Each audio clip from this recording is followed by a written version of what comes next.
ભરૂચ જિલ્લાના અંકલેશ્વર શહેરના કાગદીવાડ જમાતખાનામાં ચાલુ સાલમાં હજ યાત્રાએ જતા હાજી અને હજયાત્રીઓ માટે હજ ટ્રેનિંગ કેમ્પ યોજાયો હતો, જેમાં ભરૂચ તથા નર્મદા જિલ્લાના અંદાજે 650 જેટલા હાજીઓ અને હજયાત્રીઓ હાજર રહી હજ યાત્રા જતા પહેલાની તૈયારીઓની હજ અરકાન અંગેની જાણકારી લીધી હતી.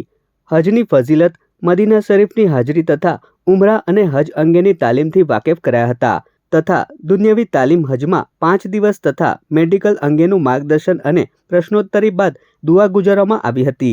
આ પ્રસંગે ગુજરાત રાજ્ય હજ કમિટીના પૂર્વ સચિવ જનાબ ઉસ્માનભાઈ પટેલ તથા સામાજિક આગેવાન હાજી જહાંગીર ખાન પઠાણ, બખ્તિયાર પટેલ, નિયાઝુદ્દીન બાવા સહિત ભરૂચ જિલ્લા હજ ખાદિમ એસોસિએશનના સભ્યો ઉપસ્થિત રહ્યા હતા.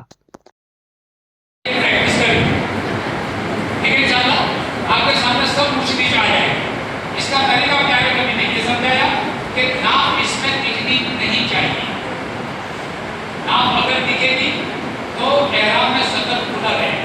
अल्लाह